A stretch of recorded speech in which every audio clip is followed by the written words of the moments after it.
Hi, I'm Jamie, and this is Simply Learning Together. I'm so excited to share our curriculum picks with you guys today. These are our picks for the 2025-2026 school year, and I'm only sharing the independent studies today, so this is what they will be doing on their own. I hope to share with you guys later a family studies video where I can share those picks as well. I have 4 children and their ages are 4, 6, 9, and 11.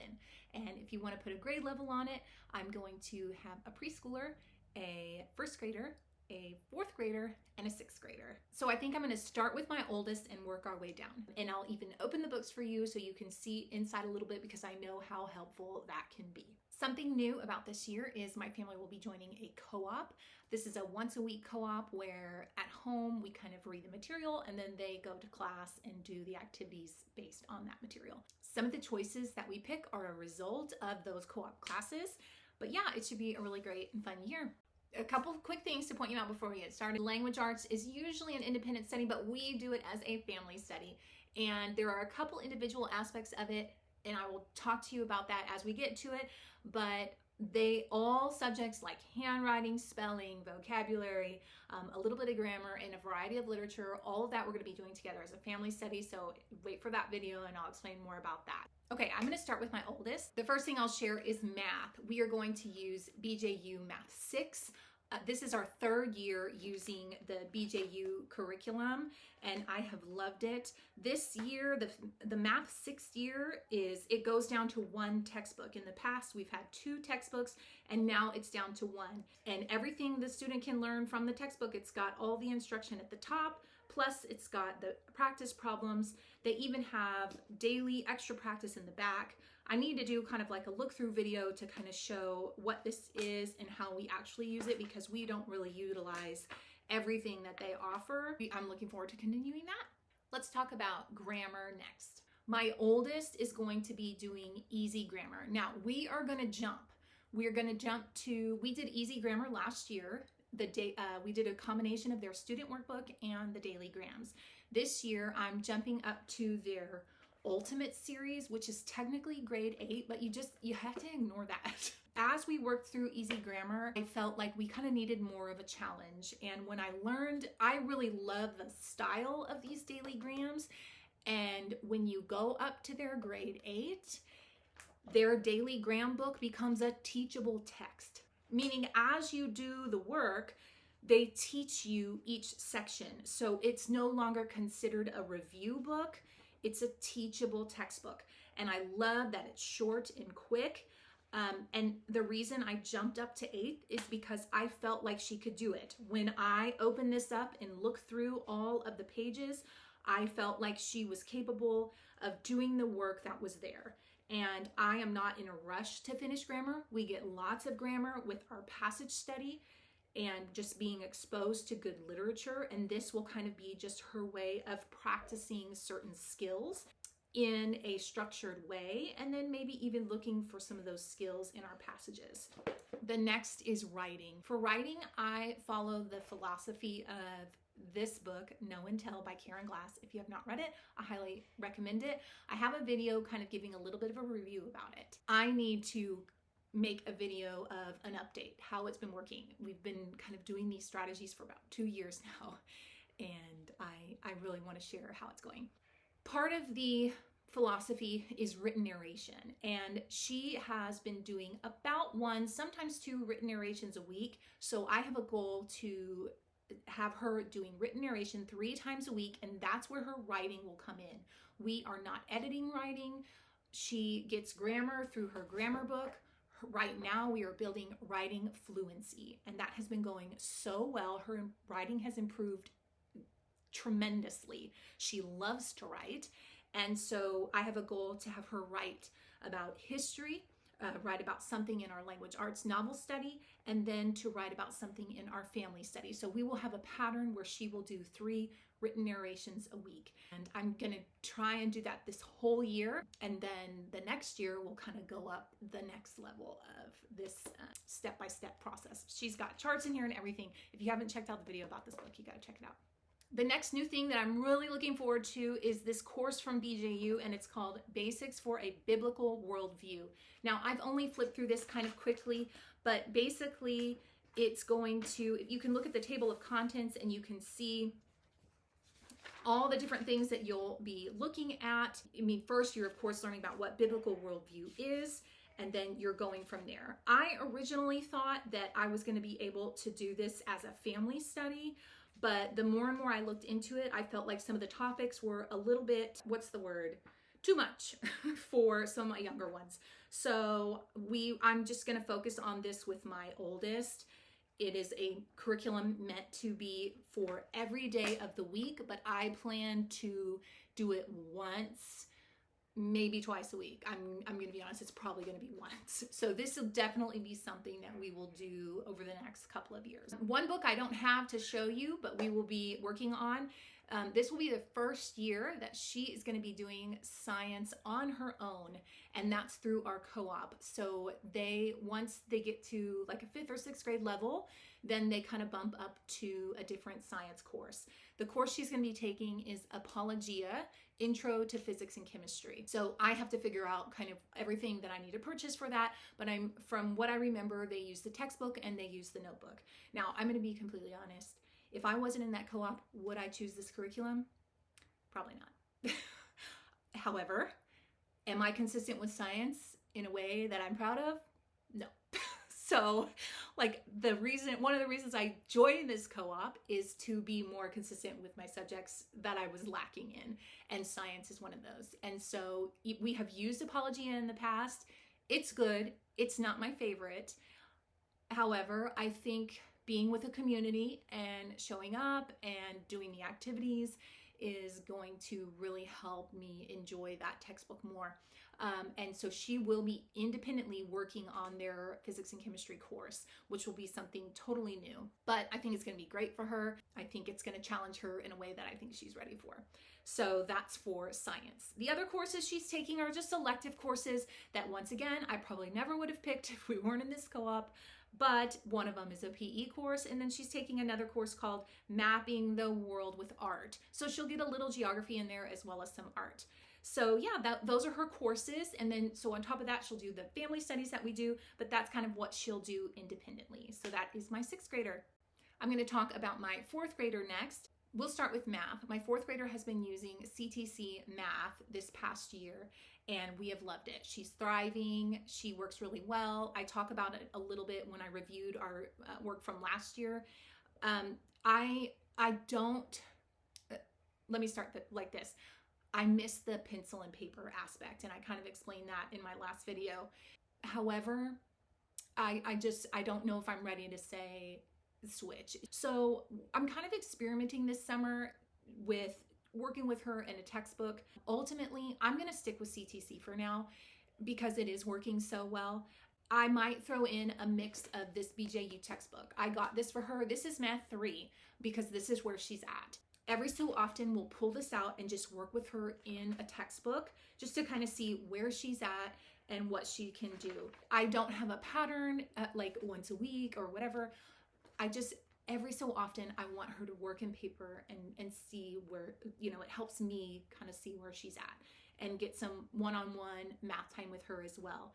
So most likely we will not work all the way through this. It will be more like review, and we're going to mostly focus on CTC because she is doing so well with that. I picked BJU just because I love it, and I've been using it with my other girls. I love the simple setup of it, and I think it's just a really great practice workbook. And I do not own the teacher guide or the activity book or anything for this 3rd grade level. I only own this textbook, and like I said, I'm just using it to work with her every so often and review a little bit. She tends to thrive on lots of repetition, lots of review. Okay, so that's math. All right, reading. We are still working on reading, and she has improved so much over the last year. I'm so proud of her. Last year, we found a great rhythm with the Good and the Beautiful reading booster cards, and such a good rhythm that I kind of want to continue doing that with her. The reason I love them so much is it's just consistent practice, and it guides me in doing that in a very simple way. I don't need to do worksheets. I'm not doing these mindless thingies. It's just so simple. So if you've never seen these before, we're finishing B right now. This is the Reading Booster C cards, and then with it comes these 2 books. If you've never seen these Reading Booster cards, I'll show you here. Each page kind of has a sound to practice and then words to master. And how it works is you work on those words until they all are said easily. And then, what's really great is they offer ways that you can practice, and they have games on their little app that they have, or just different ideas that you could practice. This is new. The poetry part is a new thing in this C cards. But then they also have these pyramids that you can practice fluency. And then once you get past about 6 cards, they have a review section where you go back and make sure that those words are still mastered. And then if they are, you continue. So, it's very much self-paced. They have these great little sticker sections here where you can sticker their progress, and all the stickers are in the back as well. So that's kind of really convenient here. When you get to certain sections here, so for example, here's these pyramids, it'll tell you, with the child, read chapter 10 of the Booster C book, Molly and the Falcon. So these are the 2 books that came with these cards. And if you want to just take a quick peek in them, you can see that there is a student reading section and a parent-teacher reading section. So then you just kind of read this book together. I just love this. I love the consistency. I love, if you notice, they're pointing out the different sounds that you're practicing. And so I think that's just really helpful to reinforce what they're learning. So she's finishing B right now, and she will continue with C next year. And we'll probably do this daily. And we spend 5 or 10 minutes a day on these, and we just kind of work through it slowly, but it's just good, consistent practice. Next, we'll look at grammar. This will be her first year to do formal grammar. She's had some grammar practice here and there. Last year, we worked a little bit with the Good and the Beautiful workbook, and there was some grammar in there, but nothing like super formal. So I'm starting her on daily grams. And I, once again, am picking grade 3 because I think this is going to be the best fit for her. I looked through the different levels. The difference between grade 3 and 4 is really not that much. But the reason I went down to grade 3 is because I think that she will better read through this independently. The sentences are shorter, and where she is at in reading, I think it will be something that she could eventually just do on her own. When you jump up to the 4th grade level, you're practicing some of the same things, but you've got longer, more detailed sentences. And so I just feel like this will be a really good fit for her. So yeah, my goal is to work with her in this year, plus she'll be getting grammar through our passage study and language arts, but I'll explain that in our family study video. The next thing I'm going to try, and I say try because I don't know how it's going to go. She's been practicing oral narration since she was 7 and following the philosophy of this book. And this book suggests starting written narration around 9 or 10. She is a very fluent oral narrator, okay? But she hates writing. So I think that's what makes me so nervous. We're going to try written narration next year. Once a week, that's it. And I don't have high expectations because I now have my experience with written narration before, and I know it starts out real rough. So especially with kind of a frustrated writer, I know it's going to be like a slow process, but I'm just so excited to watch her grow in this process because I've seen my oldest daughter as well. So I am going to try written narration. So writing is going to come through written narration, and we're going to aim to do once a week. And we will, she will just work on that for writing, and that's it. No editing, no nothing. I know that sounds crazy, but I'm telling you, go watch this video, read this book. It is phenomenal. Okay, the other 2 things that are just super simple, but she's getting through co-op, they're elective courses. She'll be taking a PE class, and then she'll be taking a game schooling class, which I think is super fun. They'll be playing games together. I don't think she'll need any books for that, which is great. Let's move on to my 1st grader. My 1st grader is using BJU Math. We just started this maybe 6 weeks ago, and we will just continue it next year. This is Math 1, and I actually tear out the pages in the front, so you're missing a big chunk, because these thicker textbooks, it gets hard to write when you have this space in the middle, and I think that kind of frustrates her. So I end up just tearing it out and throwing it away. I do save these chapter review pages, and I'll end up filing those in her portfolio. But yeah, so we're just working through this. So far, I'm loving it. It's exactly what she needs. And I do not own the teacher workbook or the activity book. This is the only thing I own for first grade. I will admit I have come across a few lessons where I thought, I'm pretty sure the teacher book would help me in this, but I'm just kind of going through it, and nothing has really made it a dire need yet. So yeah, this is a little bit of what this looks like. For reading, she will actually be doing the same thing as her sister. So she will be working in these reading booster C cards, and she'll also be doing this. She is almost done with the B cards, so if we don't finish that, then definitely we'll pick that up again and review if we need to first. I kind of already talked about what we'll use these for, but if you want to backtrack and go watch my 4th graders reading work, we're going to be doing the same thing. The rest of her language arts will come through our novel studies.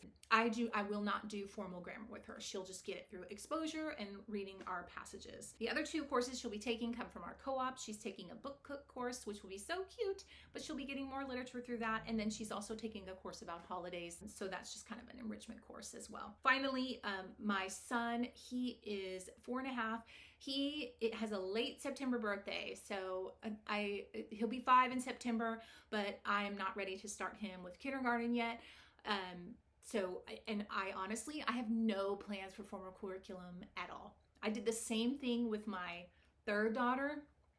I just have learned over the years that they, I don't know, it's just not necessary. They get so much through all the stuff that we do as a family, and that age, the learning just comes so naturally. So I don't do anything formal. Now, I do sometimes buy like a cheap workbook from Amazon or from the grocery store or something that if they want to sit down with us, they can work on it. But yeah, I do not have plans for a preschool curriculum. I will say that when we are in our co-op classes, he is going to be with other preschoolers, and they have a structured day where they do like a letter of the week and a book of the week, and they do like music and crafts. So he is going to be getting some stuff through there, but I'm really just not worried about it. I have learned that they, on their own time, will let you know they're ready. And I don't think he is. So I'm just kind of taking my sweet time with him, because I have learned in the past that when you do push it, it'll come back and bite you. So I'm just kind of watching him carefully until he shows me, oh, look, I suddenly know all these letters and I can remember their sounds. And that's when I'm going to say, oh, cool. Okay, let's get started on this. So yeah, maybe that's disappointing for you, because I don't have any preschool ideas for you, but that's just kind of what works for our family. Okay, so that's it for our independent studies. I tried to keep it as simple as I could, because I know what it's like when you plan and you think you can do all the things, and then you start the year and you do about half of them. So the difference this year is that we are in a co-op where we do have to stick to some of them. So that will definitely be a challenge for all of us, but I'm looking forward to it. I think our family is ready in this season for something like that. And yeah, be on the lookout for the family studies video that will have even more just great literature that we're going to work through as a family together, and I'm excited to share that as well.